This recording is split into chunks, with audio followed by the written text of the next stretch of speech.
olunaku lw'eggulu ennaku z'omwezi nga lumu February omwaka 2024 embeera bw'eti bwe yasiibye mu kifo awagalamizibwa omubiri gw'omugenzi Moses Radio Nakinti Jesse Kiboggo kwabadde kujjukira bulamu bwe oboolyawo n'ennyimba enkumu ze yaleka ayimbye ezitata kuvugira mu matu gaffe wamma nga bw'ofissaawo akadde tolema kuyisa lubu lwa kigere we yaziikibwa.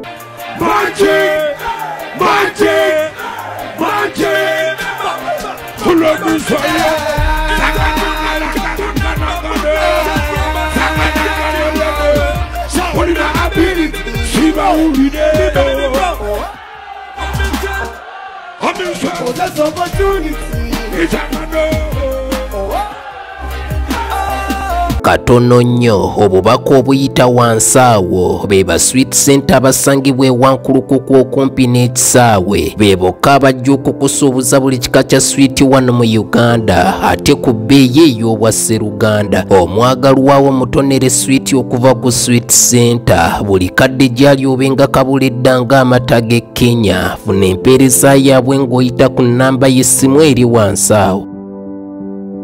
Ebisiki nasanze byanyoose dda ng'akabonero akakyoleka olunye nti embeera ya nnaku era wano waazimbibwa mu ngeri ey'enjawulo. Bw'otuukawo osooka kukakkanako n'ossa ekikkowe mwattu nga bw'otendereza ekitone rediyo kye yalina.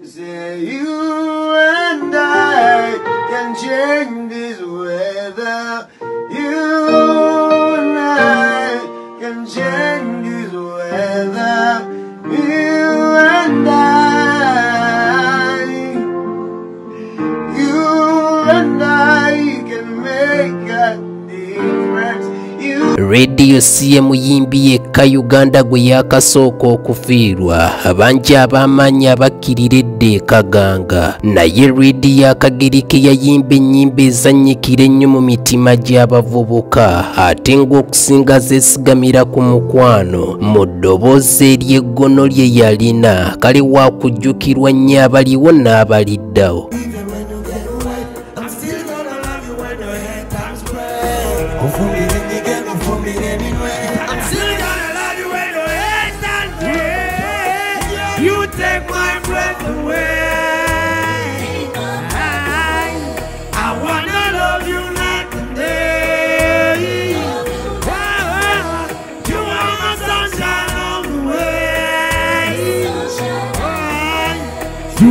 Mu kifo kino kira buli omu omugenzi amujjukira mu ngeri ye, anti abamu bakira nga bwe baweweesa ku mimiro ate abalala nga bwe bagaaya akakoola kaabwe. Neesozzeeko munda omukulu mwagalamidde era olwakubya amaaso ku nnyumba ye ey'olubeerera emmonye zange ez'amaaso ne zitoba amaziga olw'okwagala okungi kwe nalina eri omuyimbi ono.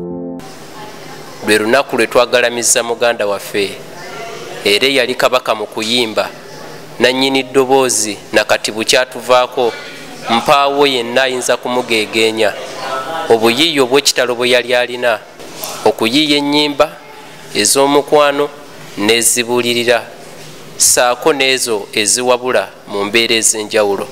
Bingi ebijjukirwa ku mugenzi Moses Radio Nakinti Jesse Kiboggo, omusajja yali nakinku nga n'olwaleero wadde nga yavaawo si ye muyimbi Munnayuganda yekka asoose okufa, naye y'omu ku bayimbi nga buli kadde tatuva ku mitima, nga n'ennyimba ze zizannya buli kadde ku mitimbagano oba oliawo n'okusinga abalamu. Ekyo kiri ku buyiiya era oba kijja lwa buyiiya bwe yali alina. Abantu bayolesezza omukwano gwa lediyo gwe balina ku mitima n'abamu ku bo balagidde ddala nti bukya lediyo ava mu bulamu bwa Nseno mpawo muyimbi yazibiikiriza kituli we yava. Eno ye mmotoka ye gye yayagala ennyo eby'ensusso, yalabikira ne muzimu ku vidiyo z'ennyimba ze era mu kifo kino ekuumibwa butiribiri ng'ekintu kyonna ekitwala ebbanga nga tekikozesebwa kituuka ne kyetaaga okuddabirizibwa era kakensi yayooyoose emmotoka eno okuddamu okumasamasa nawayizaamu naye.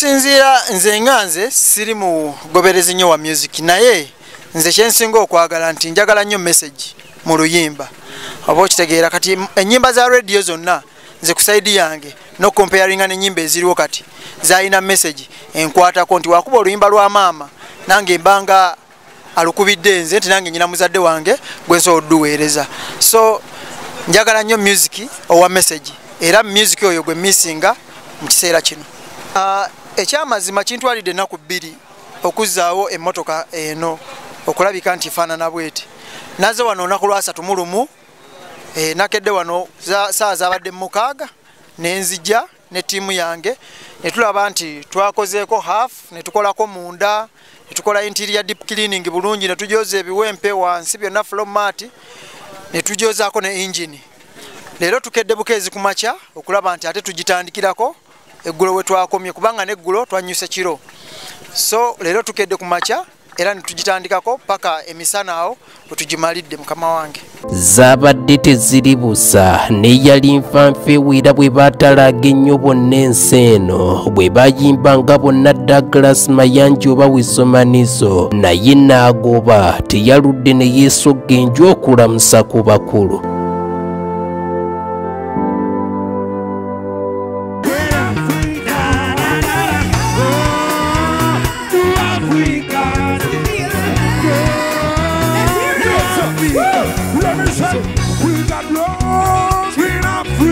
Emboozi nzikiriza njiwunzikire wano nkukubiriza okwekuumira ku Okujjukira TV Uganda osobole okumanya ebintu bingi okuli ebyobufuzi ebyemizannyo n'ebyobulambuzi bepo n'ebyafaayo ebyenjawulo abankuumire. Every day if you can, you just look yourself in the mirror and tell yourself, I am special, I am strong, I am a winner, I am not a quitter.